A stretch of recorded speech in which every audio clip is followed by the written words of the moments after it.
నిన్న నైట్ అంతా నిద్ర లేదు. ఉరుములు, మెరుపులు. ఎర్లీ మార్నింగ్ పడుకున్నా. ఇంక లేచేసరికి 9 అయిపోయింది. ఒక 2 బనానా తినేసి జిమ్‌కి వెళ్ళిపోయా. Day 19 of prep series.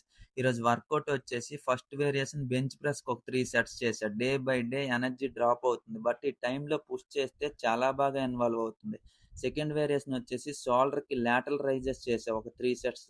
Third variation వచ్చేసి ట్రైసెప్‌కి డంబుల్ స్కల్ క్రషెస్ చేశా. నేను చేసేది ఇప్పుడు బిగినర్స్ కోసం బాగా హెల్ప్ అవుతుంది. ఇలా చేస్తే చాలా బాగా పర్ఫెక్ట్‌గా పడుతుంది. అండ్ టఫ్‌గా ఉంది. ఫైనల్‌గా వెయిటెడ్ పుల్ అప్స్ ఒక 3 సెట్స్ చేశా. రీసెంట్‌గా ఒక బ్రో కామెంట్ చేశారు. How to make black coffee అని. Let's do that. Simple bro. Just 1 మినిట్‌లో అయిపోతుంది. ఒక బ్రూ ప్యాకెట్ తీసుకొని హాట్ వాటర్‌లో మిక్స్ చేసి వాటర్ క్వాంటిటీ బట్టి హనీ మిక్స్ చేసుకుంటే బస్ అంతే ఇంక అయిపోద్ది. Black coffee is good for health compare to the tea, coffee. Evening terrace అంతా నీట్‌గా క్లీన్ చేసుకొని ప్లాంట్స్‌కి వాటర్ వేశా. డైలీ ఏదో ఒక రెసిపీయో లేదా డెజర్టో చేస్తూనే ఉంటా. జస్ట్ మీరు పేజ్‌ని ఫాలో చేసి పెట్టుకోండి. రేపటి వీడియోలో మళ్ళీ కలుద్దాం. ఈ రోజుకైతే ఇంతే. ఉంటా. బాయ్.